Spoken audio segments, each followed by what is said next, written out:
Hello students, आज class 10 का first chapter है केमिस्ट्री का, जिसका थर्ड पार्ट आपको आज बताया जाएगा, जिसमें कुछ फीचर्स हैं आपके केमिकल रिएक्शंस के और कुछ एक्टिविटीज़ हैं जिसमें कि किस टाइप्स ऑफ केमिकल रिएक्शन के। चलिए सबसे पहले देखते हैं इसके फीचर्स, देखते हैं कैरेक्टरिस्टिक्स इसके। सबसे पहले केमिकल रिएक्शंस के फीचर देखते हैं हम। जब केमिकल रिएक्शन होती है तो किस प्रकार के ये फीचर शो करती है, किस प्रकार के कैरेक्टरिस्टिक को ये एक्सप्रेस करती है। सबसे पहले देखते हैं चेंज द स्टेट्स।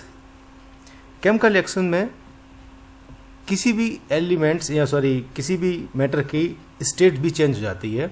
एग्जाम्पल के तौर पर देखते हैं हम, the physical state of the substance normally changes.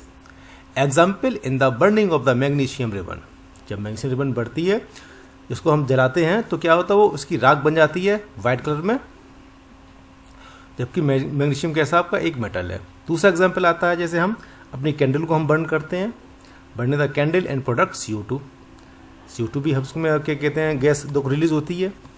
तो उसमें क्या हो रहा है कि हमारी जो कैंडल होती है वो सॉलिड स्टेट में होती है और वो गैस में कन्वर्ट हो जाती है।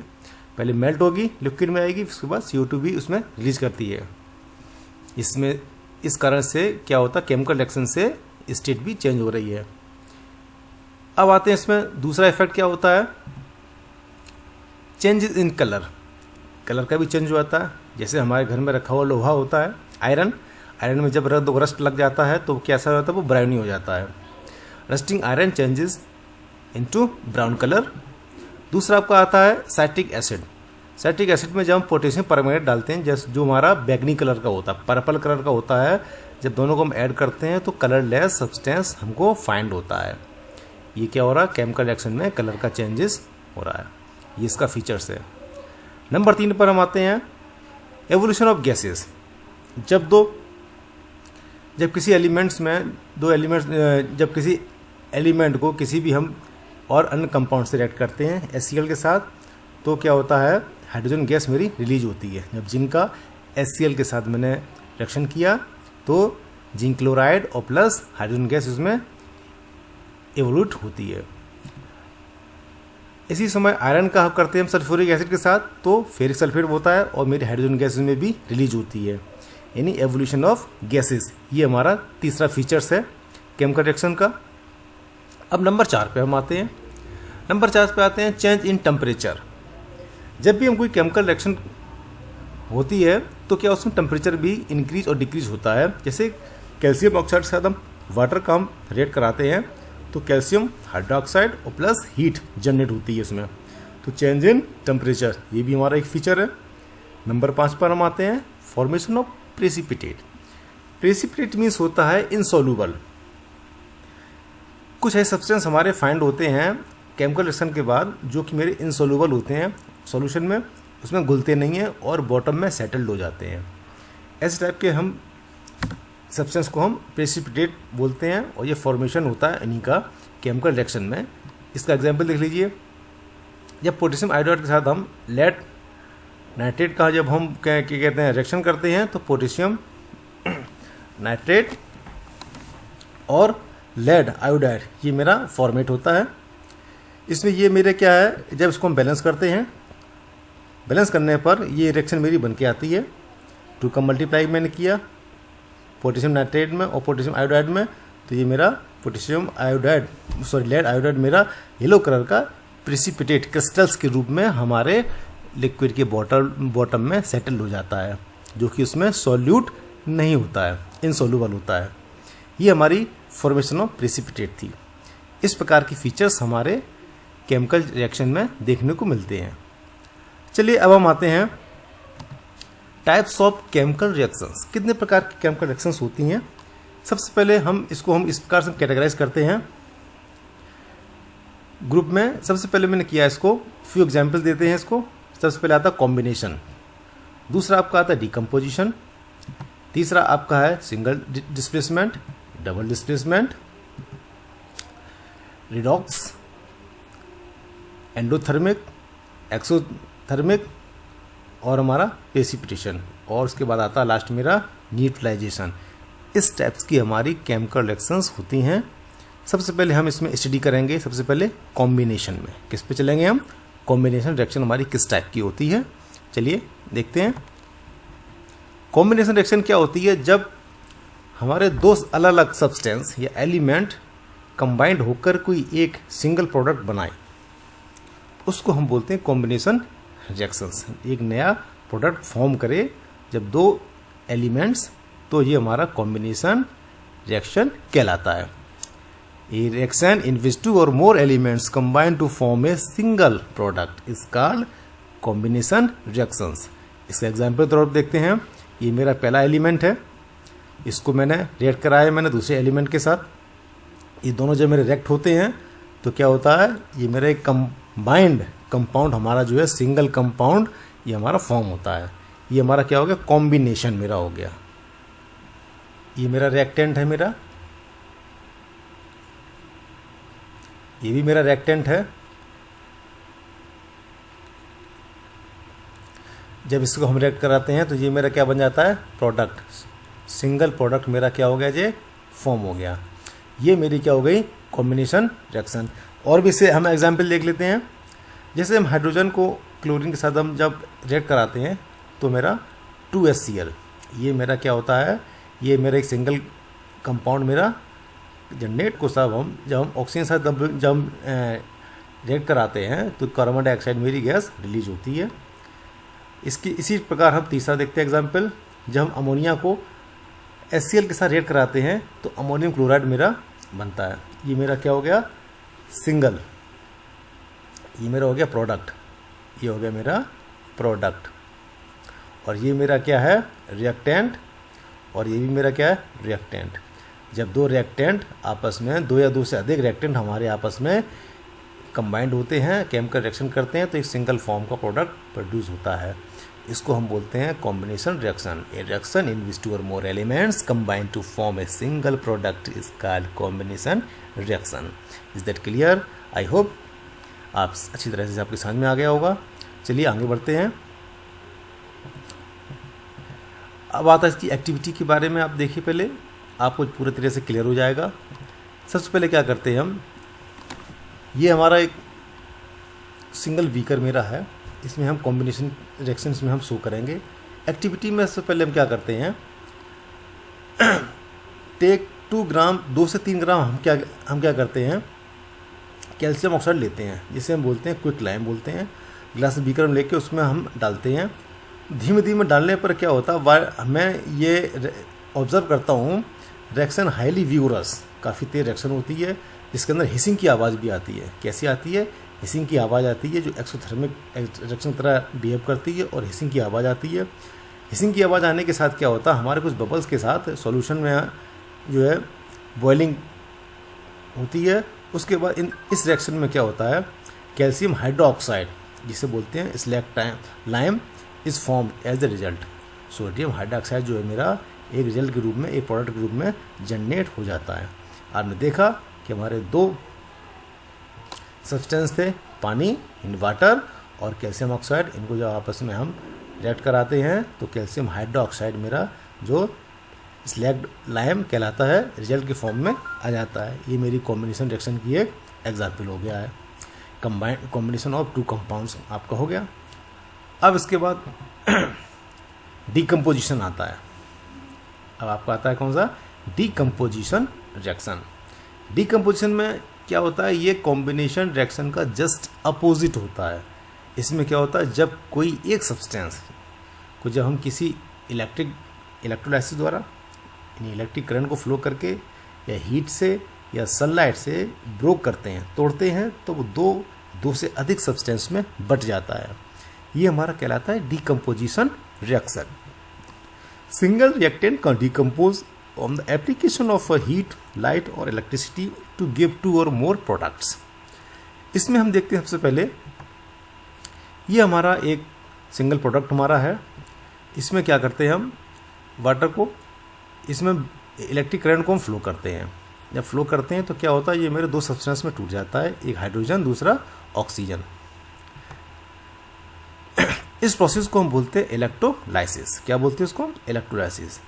एंड अदर एग्जांपल्स में देखते हैं हम, कैल्शियम कार्बोनेट को जब हम गर्म करते हैं तो कैल्शियम ऑक्साइड और कार्बन डाइऑक्साइड गैस मेरी रिलीज होती है। इसे बोलते हैं हम थर्मल डिकम्पोजिशन। इस रिएक्शन को हम क्या बोलेंगे? Thermal decomposition. जब किसी हीट द्वारा किसी भी सिंगल रिएक्टेंट को हम डिकम्पोज करके दो अलग अलग प्रोडक्ट्स में कन्वर्ट करते हैं।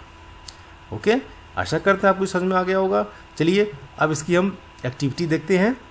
एक्टिविटी में क्या करते हैं, आपको दिखाएंगे लेड नाइट्रेट क्रिस्टल्स हमारे हैं, इसको जब हम हीट करते हैं तो ये हमारे दो चीज़ों में टूट जाता है, नाइट्रोजन ऑक्साइड और ऑक्सीजन गैसेस में। चलिए इसको देखते हैं। Thermal decomposition lead nitrate, it is a white crystal solid. हमारा सफ़ेद रंग का क्या होता है? सॉलिड होता है। इसको हम एक उसमें टेस्ट ट्यूब में हम डालते हैं, जिसकी मात्रा कितनी होती है? 2 ग्राम के आसपास होती है। Reddish brown films the pungent smell are involve on analysis this the found the nitrogen dioxide. Nitrogen dioxide हमारी इसमें क्या फॉर्म होती है, और साथ में ऑक्सीजन गैस भी क्या होती है? रिलीज होती है, इन्वॉल्व होती है इन दिस रिएक्शन। तो ये क्या था हमारा? आपने देखा कि लेड नाइट्रेट क्रिस्टल हमारे जो हैं वाइट कलर के 2 से 3 ग्राम लेते हैं, उसको जब हम हीट करते हैं थर्मल डिकम्पोजिशन प्रोसेस द्वारा, तो नाइट्रोजन डाइऑक्साइड और ऑक्सीजन गैस ये दो सब्सटेंस हमारे प्राप्त होते हैं एज ए प्रोडक्ट। ये हमारी एक्टिविटी थी डिकम्पोजिशन की। इसी प्रकार the chemical reaction of the thermal decomposition of lead nitrate is, ये हमारी एक रिएक्शन इसकी है। रिएक्शन में क्या आता है आपका? Lead nitrate. इसको हम क्या करेंगे? हीट करेंगे। हीट करने के बाद क्या होता है? लेड ऑक्साइड और नाइट्रोजन डाइऑक्साइड और ऑक्सीजन, ये 2 चीज़ें मेरी जनरेट होती है, 3 चीज़ें। ये लेड ऑक्साइड आपका सॉलिड में होता है, और नाइट्रोजन डाइऑक्साइड ये मेरी गैस के रूप में होता है, और ऑक्सीजन मेरी गैस फॉर्म में होती है। अब इसको हम so far we have discussed thermal decomposition reaction. The decomposition reaction carried upon heating, these can also carried by passing their electrical current in the presence of sunlight. These ठीक है, इसके कुछ एग्जाम्पल भी आपको दिए दे रहे हैं। सबसे पहले डिकम्पोजिशन की प्रोसेस किससे किससे होती है? इलेक्ट्रिक करंट के फ्लो होने से भी होती है, हीट होने से भी होती है, सनलाइट से भी होती है। चलिए ये तो आपको हीटिंग इफेक्ट्स आपको दिखा दिया डिकम्पोजिशन। अब आपको दूसरा हम एक्टिविटी दिखाते हैं। ये एक्टिविटी हमारी आती है इलेक्ट्रोलाइसिस की, इलेक्ट्रिक करंट को फ्लो करके। जैसे आपने देखा एग्जाम्पल में मैं पहले आपको बताया था, इलेक्ट्रोलाइसिस क्या होता है? Electrolysis of water resulting in the hydrogen and oxygen gases in A common example of decomposition reaction. ये आपको मैं इसकी डेफिनेशन के समय आपको एग्जाम्पल दे भी चुका था।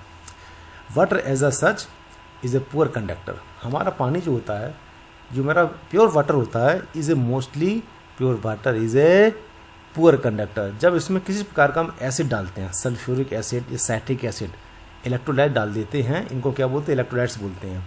जैसे इसमें किसी प्रकार का एसिड हम डालते हैं तो ये हमारा पुअर कंडक्टर से गुड कंडक्टर हो जाता है, इसीलिए तब पानी में करंट फ्लो होता है। तो क्या होता है? हमारा पुअर कंडक्टर का हमारा क्या है? वाटर है। इसका मतलब डिस्टिल्ड वाटर होगा, उसमें फिर क्या सल्फ्यूरिक एसिड को हम उसमें कंटेन करते हैं, कुछ बूंदें डाल देते हैं सल्फ्यूरिक एसिड की, तो वाटर मेरा कैसा बन जाता है? एसिड डाइलेटेड हो जाता है और एज ए गुड कंडक्टर की तरह वर्क करना शुरू कर देता है। अब इसमें हम क्या करते हैं? इस बीकर में, प्लास्टिक का बीकर है, इसमें हम 2 होल करते हैं। होल करने के बाद कार्बन के 2 हम इलेक्ट्रोड्स बनाते हैं। इसमें प्लास्टिक मग लिया मैंने, उसमें 2 होल कर दिए, और ग्रेफाइट कार्बन की इलेक्ट्रोड्स मैंने उसमें डाल दिए। Connect this electrode 6 volt battery से हम उसको कनेक्ट कर देते हैं, और हमारा मग जो है वो वोल्ट मीटर की तरह काम करता है। This plastic mug act as a voltmeter, fill in the mug and to nearly half, आधा पानी भरते उसमें, और उसमें कुछ क्या करते हैं? डाइल्यूट सल्फ्यूरिक एसिड को हम थोड़ा डाल देते हैं। Inverted graduated test tube containing water both the electrodes as shown in the figure, जैसे आप फिगर में देख रहे हैं।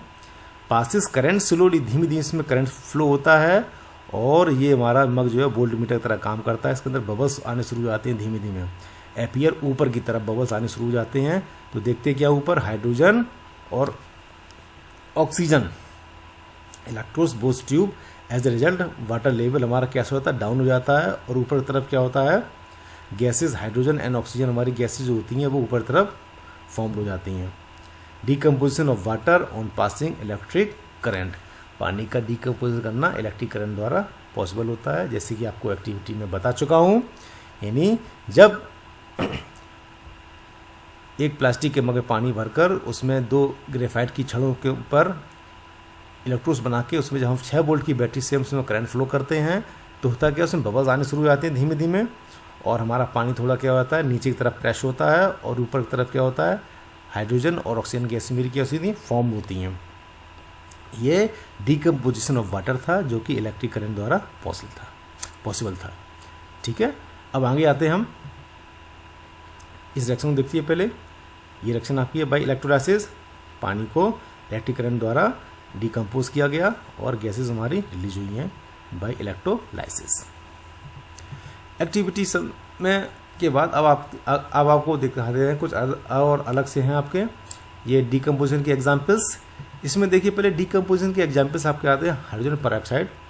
ये थिक सिरप टाइप का लिक्विड होता है, कॉमनली यूज ब्लीचिंग एजेंट। जैसे सिल्वर हमारा जो होता है सिल्वर साल्ट, उसी तरह हाइड्रोजन पेरोक्साइड को जब हम सेंसिटिव थोड़ी लाइट डालते हैं, इसमें धूप पड़ती है, तो क्या होता है ये हमारा डिकम्पोज होना शुरू हो जाता है, ये रिएक्ट करना शुरू हो जाता है। तो हाइड्रोजन पेरोक्साइड मेरा जो है उसको हम धूप से बचाते हैं, कहीं ये डिकम्पोज होना शुरू ना हो जाए। इसी प्रकार जैसे ये हमारा हाइड्रोजन पेरोक्साइड है, धूप पड़ी इसमें सनलाइट, और ये हमारा पानी और ऑक्सीजन, ये दोनों चीज़ों में जिस सब्सटेंस में ये टूट गया। Hydrogen peroxide is generally kept in coloured बोतल to avoid the decomposition by the sunlight. इसीलिए हम हाइड्रोजन पेरोक्साइड को हम कलर्ड बोतल में डालते हैं ताकि धूप का प्रभाव उसके ऊपर कम से कम पड़े। अगर इसमें नेवी सनलाइट इसमें पहुंचेगी तो ये डिकम्पोज हो जाएगा वाटर में और ऑक्सीजन में। हमारा दूसरा एग्जाम्पल है डिकम्पोजिशन का, डाइजेशन ऑफ फूड। आपने देखा होगा कि जब हम खाना खाते हैं और ऑक्सीजन जब लेते हैं तो ऑक्सीजन अंदर पहुंचती है, हमारे भोजन को ब्रोक करती है, बर्न द फूड, या आपने प्रीवियस क्लासेस में पढ़ा होगा, broking the food and release energy. ये रेस्पिरेशन की प्रोसेस होती है इसके अंदर, जो कि डिकम्पोजिशन पर डिपेंड होती है। हम देखते हैं digestion of food our body accompanied by a number of decomposition reactions, the carbohydrates, fats and protein etcetera are the major constituents of our food.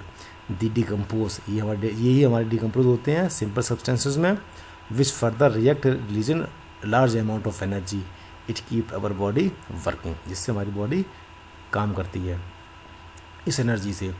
इसका एग्जाम्पल देखते हैं, जब ग्लूकोज को तोड़ते हैं ऑक्सीजन के साथ तो क्या होता है CO2 कार्बन डाइऑक्साइड और वाटर ये में रिलीज होते हैं। ये इस प्रकार से आपकी रिएक्शन है, और आशा करते हैं कि ये हमारा ये थर्ड पार्ट जो हमारा है केमिस्ट्री का फर्स्ट चैप्टर का आपको समझ में आ गया होगा। किसी प्रकार की कोई भी आपको डाउट होता है तो आप मुझे व्हाट्सएप नंबर पर कॉल कर सकते हैं या मुझसे बाय चैट पूछ सकते हैं। ठीक है, आगे नेक्स्ट वीडियो पे हम फिर मिलेंगे, तब तक के लिए धन्यवाद।